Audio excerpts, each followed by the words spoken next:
on TV, on radio, and on your smartphone. This is Talk TV.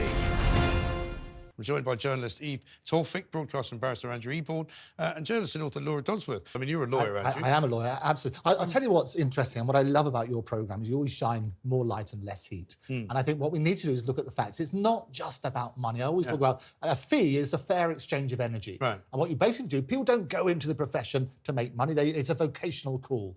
But let's put this into perspective. Bob Cratchit, it's Christmas time. Yeah. He was paid 15 shillings a week by Ebenezer Scrooge. What they've worked out by inflation, so on and so forth, it's about the same amount of money as a junior doctor is paid now. It's about £32,000 in real terms. What happens, however, there are these inefficiencies, which you mentioned, in the NHS. And what's going to happen, we're going to escalate the need for technology. And as you know, I speak around the world about embracing AI, artificial intelligence. And they did a brilliant survey very recently in the University of California, which said that chatting to ChatGPT was better than chatting to your GP because it's got more empathy. Well, you can also get to talk to the thing. Exactly. Which you can't get to do at the moment. And that's going to make it better. Well, this is the problem. You know, but the fact remains that there's an awful lot of stuff that they don't tell you. And that's what I'm really getting at, I suppose, that, you know, the lot of the poor maltreated doctor is much exaggerated. You know, all you have to do is go to any hospital car park and see where the doctors park and have a look at the cars. And they ain't doing bad. You know, there might be junior doctors who are not doing as well, but, you know, they will do better. It's also, might just be fair, though, it is also quality of life. And I think what we need to look at is those doctors who do round the clock. It's not about the money. I don't think for a lot of these people, they're just trying to... It is about the money. They've said it's about the money. Of course it's about the money. And if you're talking about quality of life, you know, they're not striking for quality of life. They're not. They're striking about money. But let's talk about quality of life for the patients. So last year, my mum had a hip operation. While she was enduring all these delays because of strikes, you know, she was in excruciating pain, unable to walk. There will be many thousands of people who they're not just missing appointments, but they're in pain. Their quality of life is terrible. I don't think doctors should strike. I can't even imagine how high the bar should be for it. But right now it's January. We have a waiting list of coming up to 8 million. And at the end of the day, it's profoundly immoral that they're all standing outside there in their orange hats bleating about what they get paid, while there are people dying and in pain. And you make a really valid point. There should be a certain level of essential service. When you come into the profession, you do that because it's vocational. And I think that's absolutely right. But I think it is more than just money. It is about quality of life. It's the hours that you do and so on and so forth. And the two are interrelated. So you can't just isolate that. But I think it is abhorrent that we're getting these longer and longer waiting lists. What it will do is enhance the advancement, if you like, of technology. And I think every doctor's surgery should have access to all the information out there. It could speed up diagnosis, and prevention is better than cure. So let's look at that sort of side as well. And it's got to be wrong. You walk past any hospital today, there's nothing going on.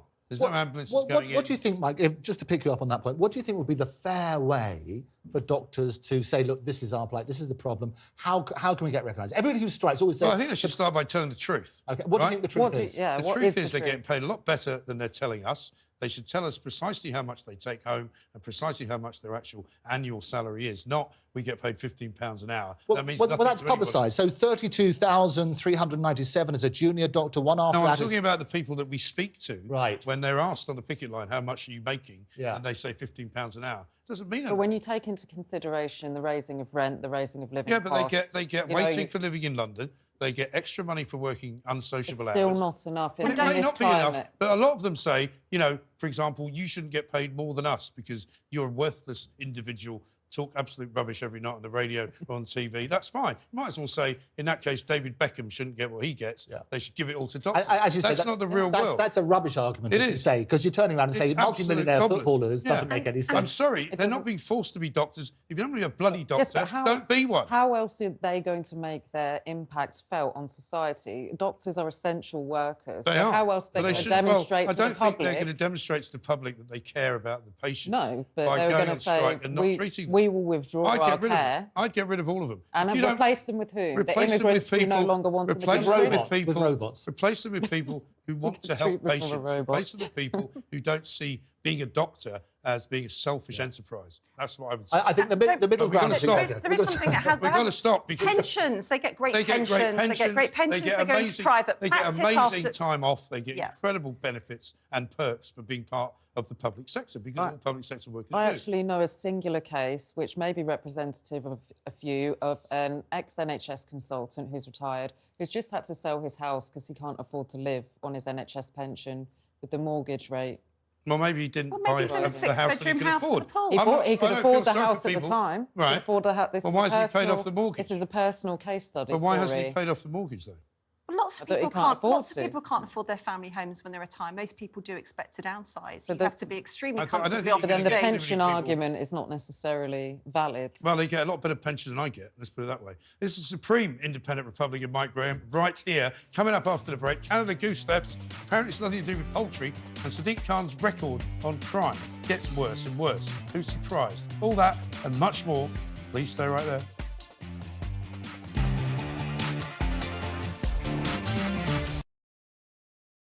But right now, all eyes have been on young Luke Littler as he storms to the finals of the PDC World Darts Championship. But the 16-year-old has ended up losing to Luke Humphreys 4-7. Let's have a look at that moment. The ascension is complete. Luke Humphreys is the greatest darting force on the planet right now. The world number one.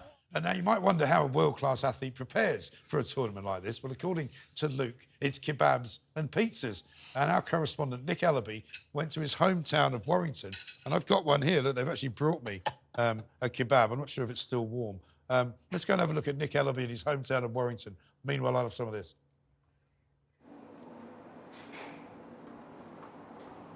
Evening, Mike. I hold in my hands here, potentially, the key to sporting greatness. As I'm sure you're aware, if you want to perform as an athlete, you need the right nutrition. Usain Bolt always said, didn't he, that chicken nuggets were the secret to his Olympic sprinting goals. And Luke Littler, the 16-year-old teenage sensation, Luke the Nuke, as we know him now, is no different, but his food of choice is kebabs. It's what he celebrates his victories with, and is what he's been doing all tournament. You know, this is officially, outside the hotspot in Warrington, Luke Littler's favourite kebab joint, and this is the fuel that's been keeping him going, and I'm sure will be keeping him going for many more years to come. And it's a simple affair, really. It's a wrap, it's a doner wrap, and what you have in here is just some salad, and instead of the hot sauce, some mayonnaise. Get a look at that. Every time Luke wins, he celebrates with one of these. And whatever happens from here on in Luke's career, I'm sure there'll be a lot more kebabs going down the hatch. Here we go. So this is the secret. Do you know what? Oh, I feel ready to throw a 180, Mike. Nick Ellaby, well, you've got a better kebab than the one I've got, because the one they've given me is absolutely horrendous. And I've been sharing it with the panel, who are back with me, journalist Eve Tawfick, broadcaster and barrister Andrew Eborn, and journalist and author Laura Dodsworth. And that is possibly one of the worst. Sort of, I can tell you, Mike, I would be Littler if I didn't eat one of these. You would. I mean, obviously, poor old Luke isn't going to be celebrated with the club tonight, because his sort of, fairy tale journey has come to a sticky end. It is a shame, isn't it? But I love the imagery, though. Yeah. When he was 18 months So old... what are the chances of two Lukes being in the final? Well, and it's interesting, because Luke, and the other one who won, apparently it's Leeds United Kings of Europe. That's why he was named Luke. Oh, is that right? And there's so it's Leeds United against Man How do you know United. so much about this I know about this stuff. I do kebabs and everything. Right, It's amazing. Yeah. I love the video of him when he was 18 months old, with that little magnetic dartboard he got from a pound shop in Warrington. Yeah. And he was in his nappies. Did you see that? And he was doing his very first... This whole story is kind of slightly passed me by, actually, because I'm not a big fan of darts. I know loads of people who love going to watch it, loads of people who tell you it's the greatest night out ever, people dressing up in fancy dress, and, the shouting and the drinking, and it's all marvellous. It leaves me cold, I have to say. I think they had the biggest I'm with audience you on ever. that one there, definitely. But he's brought a whole new audience, and that's what I predicted he was going to be Sports Personality of the Year until tonight, when he didn't quite get it. Well, I mean, otherwise he would have been. He because, still might be. They do still like might giving it be. to people who haven't won anything. Yeah, that's good. know. So I reckon still put your money on him. I think it's going to be a good one. Well, Laura, are you a darts fan? No, Mike. You haven't yet found the sport I'm able to comment on at all, have you? I wondered if this might be enough of a sort of sociological phenomenon for you to get your teeth into. No, I mean, unfortunately, you say darts, and I think Just Stop Oil disrupting it, and that's because of those doctors' orange hats earlier. That's the way my mind works. Can't get away so from I've got images of orange.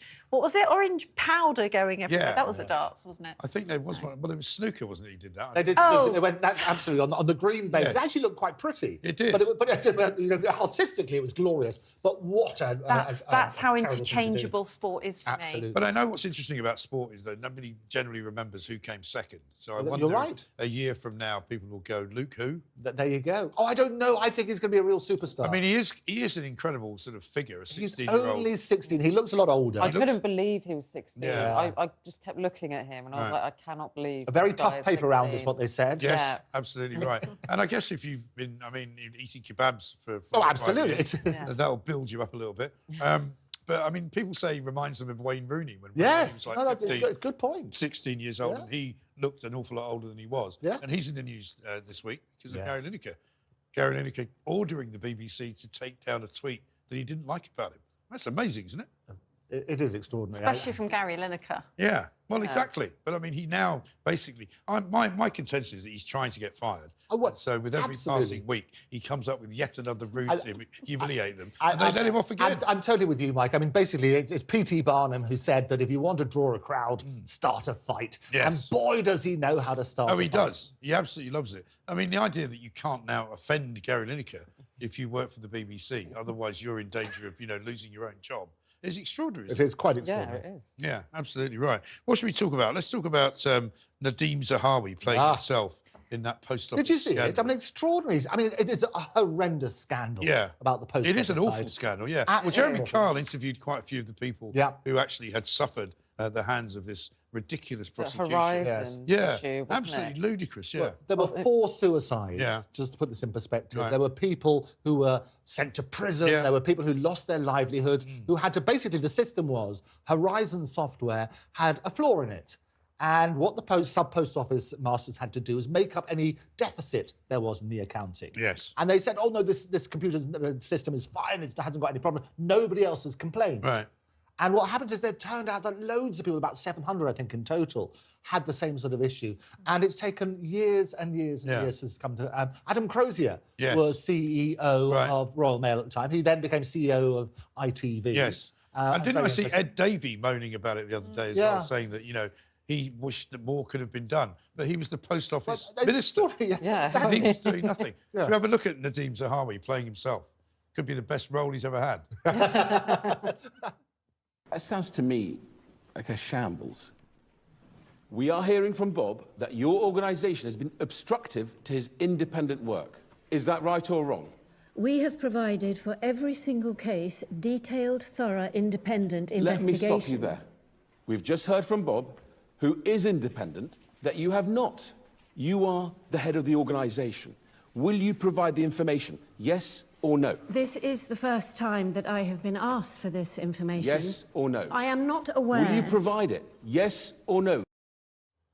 I wonder if that was what he was really like, because when I saw him at the COVID inquiry, he didn't sound anything like that. No. Yeah, I think he's adding integrity. Yeah. But then again... He's only acting. To be honest, I like the authenticity, and the ITV have said, journalists and MPs say themselves all they the do time, say what's that the big happens, deal? yeah. The focus should be the scandal. And, But I quite agree. I can't think of a time when a minister or MP has played themselves. So they say it's typical, but I can't think of it. Maybe I don't watch enough TV. I think the problem is that it's become a detraction.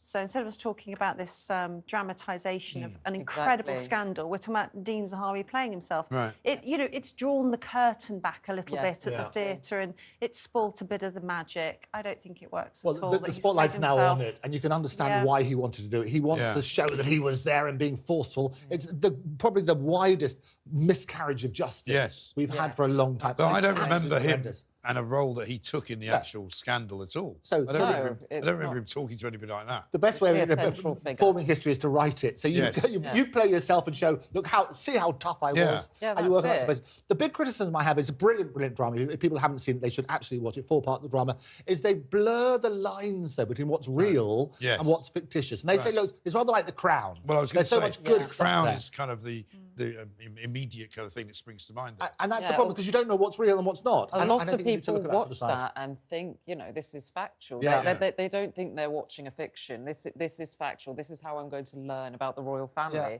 And that's and that's the danger here with him trying to write his own narrative. Well, that's the problem. I interviewed Charles Spencer fairly recently about this sort of sign. It was exactly the complaint. He said, look, the bits that they made up, people assume that it's history. Yes. And that it's working on that sort of basis. So I think it's such a powerful drama. It's such a scandalous story. To say a bit of it's fictionalised is, I think, detracts a bit. I think it's difficult, isn't it, when they start making these dramas and making out that they are based on sort of documentary evidence, a bit like the Savile story with Steve Coogan, which a lot of people watched and found to be hideous to watch, but also... It was done very well. It was very well done, but they also, you know, the people that watched it assumed that's what it was like. Yeah. And it probably wasn't. And it's difficult. There's a particular responsibility when there are families and people connected to victims. Yeah. So that's obviously particularly relevant when it comes to Savile, but also with the Post Office inquiry, because people's lives were destroyed, going to prison, and even the suicide. So it's a very difficult line to tread when you fictionalise very recent events. Yes, it really is. Speaking of recent events, should we talk about Captain Sir Tom Moore and his hapless family? Extraordinary, I mean, talk about taking down, you know, sort of an icon of recent times. How sad is that? And all these things, these revelations which are coming out about, I'm going to put up this spa and I'm going to do this. And, well, they said it would help the local community, didn't they? But then admitted that they'd taken, what was it, £800,000 from his book sales? You have to put it in perspective. And I saw Piers' brilliant interview with the family, where he basically, he put it to them, people, when they were paying money for these books, they assumed it was going to the charity, not for you to pocket.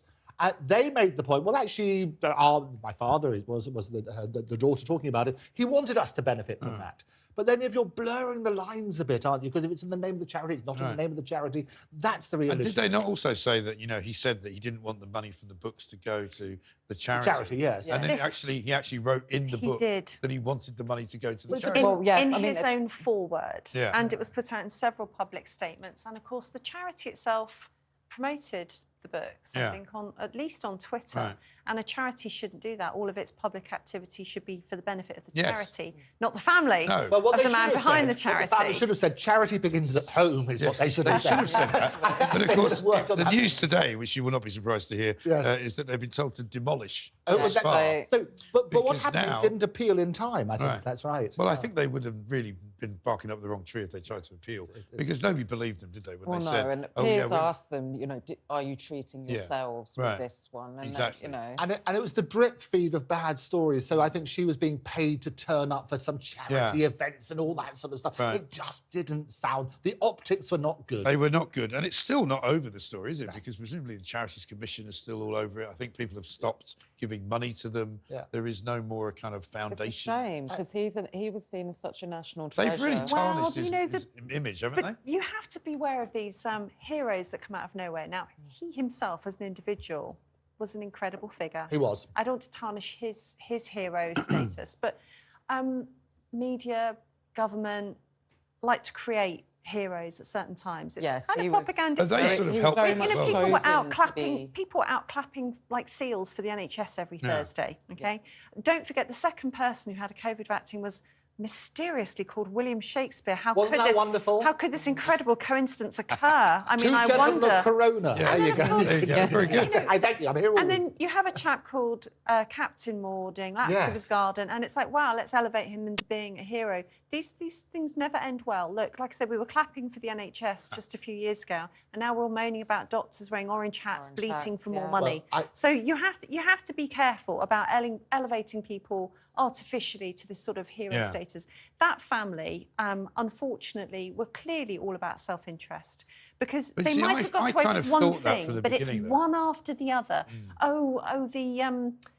The pool was built with our own money. We just called it the Captain Tom Foundation building. Yes, but they knew the effect that it would have. They knew the effect of using his name and what that would have. But to be fair to him and his legacy, he raised 39 million. Right. Which and where did that go, though? Yeah, exactly. That's the other question. You look at that, but he raised 39 million, walking up and down at the time when you couldn't do anything else. Right. And he was the oldest person ever to have a #1, if you might remember. He was knighted by the Queen. Amazing. Knighted by the Queen. But people are ridiculously stupid about giving money to causes, though. They will give money to any cause. I see this week they were paying for this Albanian guy from the Bibi Stockholm to have his body repatriated to Albania because apparently his family couldn't afford. And you're kind of going, sorry? What, you're going to give money now to somebody who's come here illegally to be repatriated back to his home so that they can have a funeral for him? You know, that happens to people all the time. These things they take die on on a holiday. life on their own, don't Right. they? It becomes like a media frenzy, and they take. Well, better give them some money. It's like certain missing persons get more attention than others, and you know it captures the heart of the nation, as it were. But it's absolutely right to call it out. Those examples, and so don't let it slip by, which is what you do so brilliantly. Yeah. But also make sure that that doesn't pollute some of the good stuff as well. And I think we need to put it in equal measures. I think that's fair enough. I want to ask you about Vladimir Putin, because apparently... Which one? There are 3 body doubles that he's now got. I'm surprised he doesn't have more, but let's have a look at the 3 body doubles, whether you can tell the difference between one Vladimir Putin and another. When I saw this story, I was minded of, I don't know if you remember a picture of Saddam Hussein. Oh, absolutely. Yes, I remember. Swimming in the River Tigris or something. Here he is. And there was about 50 other Saddam Hussein lookalikes swimming around him. Yes. And you'd never have known which swarm one of Saddams, they called it. So apparently, if you can tell the difference between these 3, they're not doing a very good job. Yes, you can. One of them's got a funny chin, and you'll see there's a very difference in their chin.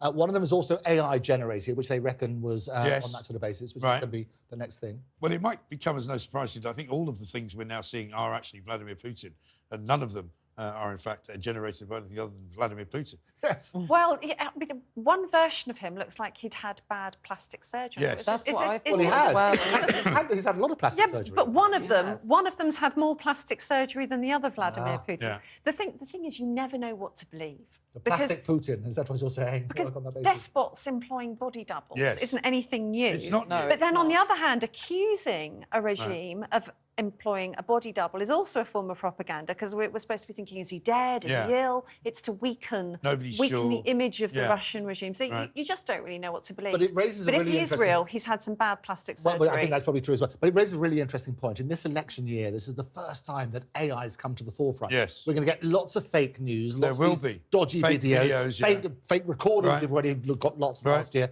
Slovakia, I think it was probably the first election last year which was determined by AI. Yes. You might remember within 48 hours, the parties were neck and neck, but an audio recording suddenly emerged with one of the parties where they were saying how they were going to fix the election, they were going to buy votes and everything else. And the election went against them as a result. Well, so it's going to happen here. We've been busy this afternoon working on some more lookalikes. See if you can tell which ones are generated by AI. Have a look.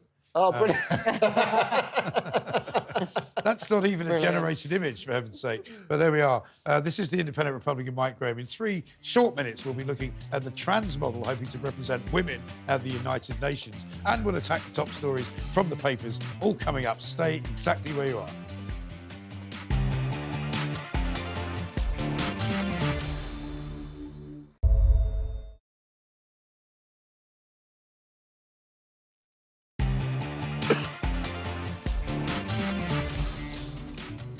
Welcome back. You're watching the Independent Republican Mike Graham right here on Talk TV. Now, it's time for this. The world of woke.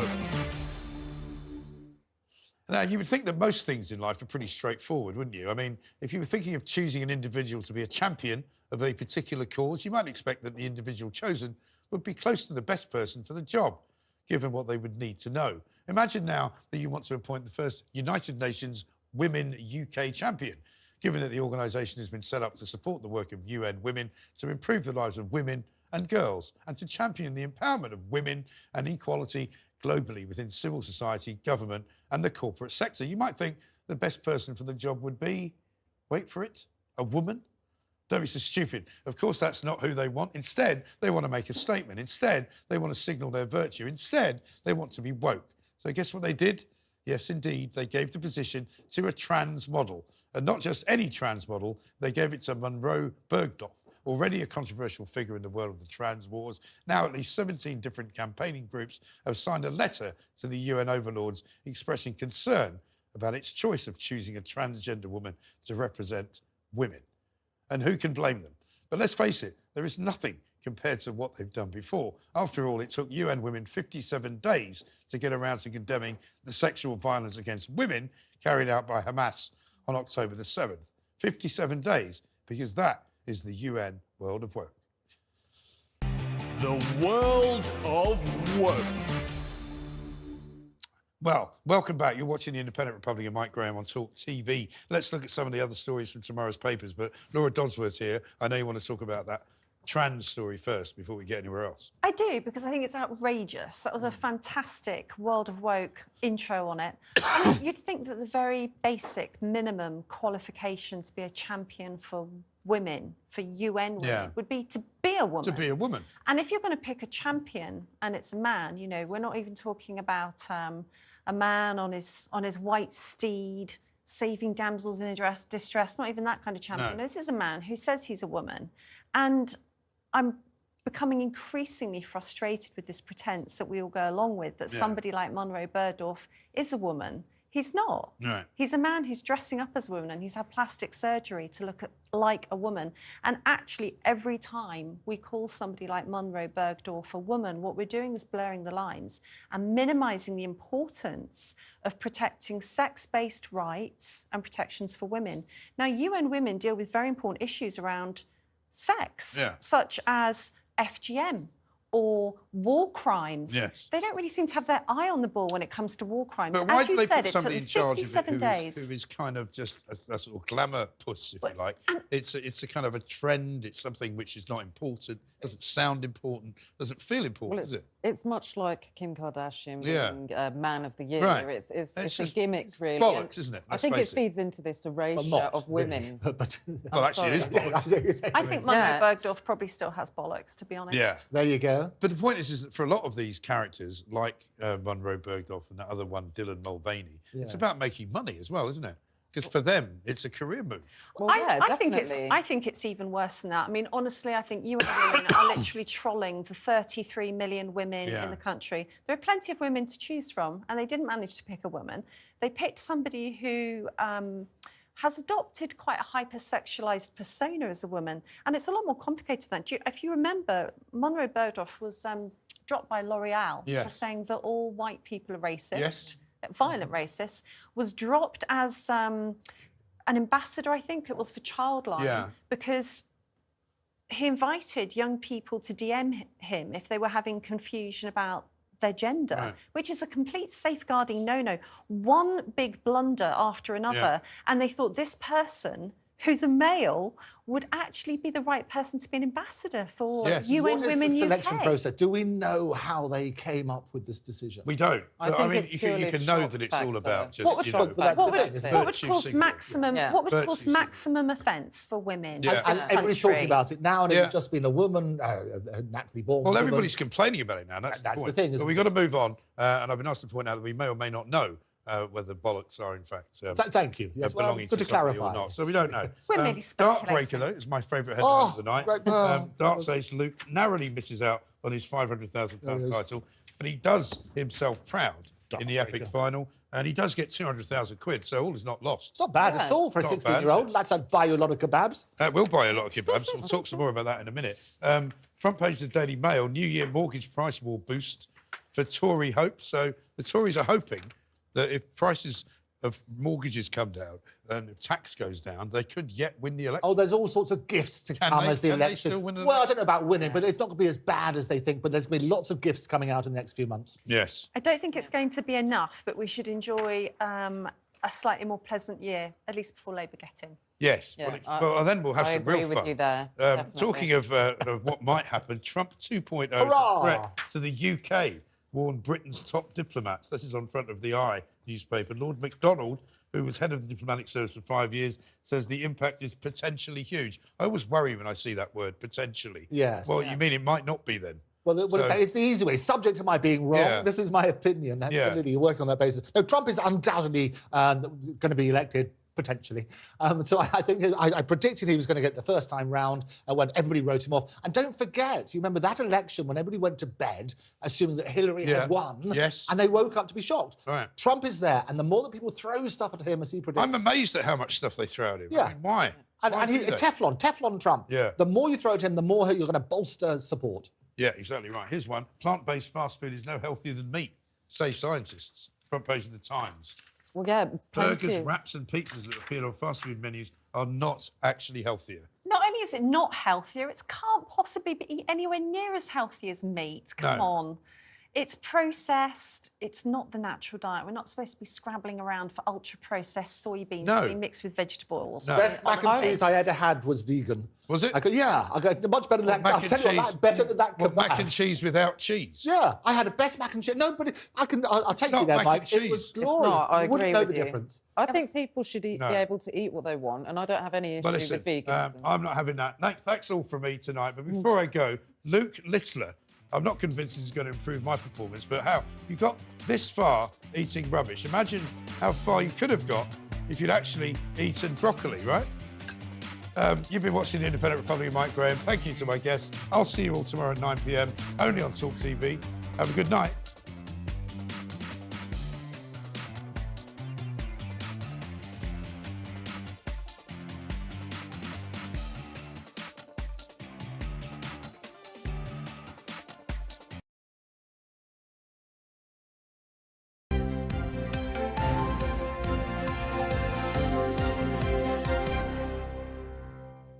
It's 6:26. Now, the days of going into an exam hall and putting pen to paper... Oh, do you remember doing all that? Yeah, the fear. Oh, anyway, could soon be a thing of the past. Yes, from next year, English GCSE students will be able to sit on-screen tests with the exam board at Excel. Now, this will be the first time that about 125,000 students across the UK will be given the option to take both English language and literature without pen and paper. Digital on-screen English GCSE exams will be offered by next summer. So, is this the future? Is this the way that exams are heading? Well, joining us now to discuss this further is artificial intelligence expert and futurist Andrew Eborn. Very good to see you this morning. Lovely to see you both. Welcome back to both of you. Glorious. I like the dinosaur tie. Thank you very much indeed. Very good, very fetching. I've always said we've got to embrace technology. It's crazy that we're basically doing things with pen and paper. Children can't write. Exams should be a test of their knowledge, not their ability to do exams.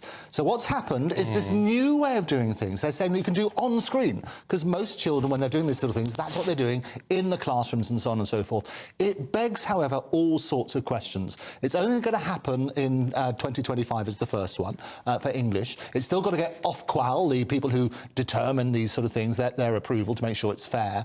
But also there are other questions as well, because not every child has access to a computer at home, which is really, really important. So you've got to get that balance. But I always say that you've got to look at the ways that you can embrace technology to make sure that we do that. But are there concerns about a whole host of issues? One is you think differently, don't you, when you put pen to paper? It's why I've got my pen, and I make little notes, and if I was doing this on my laptop, it doesn't go in my brain it doesn't sink in the same way. No, and you're absolutely right. And people use their different senses for the way that you learn. Some people learn orally, they learn through sight, some by saying it out loud. I think the reality is exactly that. But you've got to work out, what are you actually testing? And that's what I say, it's going back to, are you testing their ability to take exams or the knowledge that they've learned? I actually think that we should revisit the whole of the exam system. I think that now with AI, artificial intelligence, writing first drafts of essays and passing all these exams, the way to test people is obviously through oracy. Get people standing up and explaining about something. Because nowadays, the biggest problem I've got is we've got more means to communicate with technology, but we're less able to communicate. You watch people, or kids sitting around now, you go to these great tourist attractions, they're all in their screens, they're not looking at the world and things like that. And I think, get your head up, have a look at that sort of side. The other thing is people can't write or spell. So my question about this online stuff is, does that mean they're going to do the spell checking as they're going along and all the words come out beautifully? Or you can actually write on that sort of basis? It's a speed issue as well, isn't it, Andrew? I mean, I don't know about you, but if I was asked to type an essay, I'd find that a lot more difficult than writing one. Yeah, I think... But maybe this generation is different. It's definitely a generational thing, and you can... The whole idea is about accessibility as well. The reason it's quite a small number, 125,000 or whatever it is to start with, is exactly that. It's about accessibility. People should be able to do exams in the usual sort of way, make that bit easier. Also, what's not very clear, and it was embargoed. You think, oh, I get so excited when you see it. No, you can't talk about this until early this morning, so this is the first time that people are hearing about it. What I love about it is you need to dig a bit deeper, and I went to Pearson's website, and what they're saying is that you go to a special place to do this exam. It's the same exam conditions. They're going to be watching you and so on and so forth. There are exams already which happen where you can do remotely, and you can have your camera on so they can make sure you're not cheating, and you do it on that sort of basis. The good thing about that, it makes it more efficient. So you're turning around, and you can probably tell people they've passed as soon as they finished the last note. Yeah, I wouldn't quite trust it if people could do it remotely. Well, it depends on how... You could have another laptop in the background or something, couldn't you? And that's the problem. So you've got to look at those sort of things. I think going forward, I would abolish all exams. I like the idea. I like the idea of continual assessment. If you wake up one morning and you're lousy, you've done 3 hours work, 3 hours year's work, and it's then whittled down to 3 hours and how you feel that particular morning, I think that's unfair. And there have been all sorts of episodes where basically people aren't on their best performance. We moved to... I know I'm going to be getting yelled at because we're running out of time. Our invigilators getting angry with Yes. But there was a move towards more continual assessment 10, 15 years ago. The problem with that is it was a lot of parents helping out the kids. Yeah, well, I think that's why I go back to the idea of oracy. I don't mind people learning whatever you learned on that sort of stuff, then get the child to go into school and talk about it, because that's a skill that people are losing. People's ability to communicate has been whittled away as a result of technology. Okay. You haven't lost it, Andrew. I thank you. Thanks very much indeed. Thank you very much.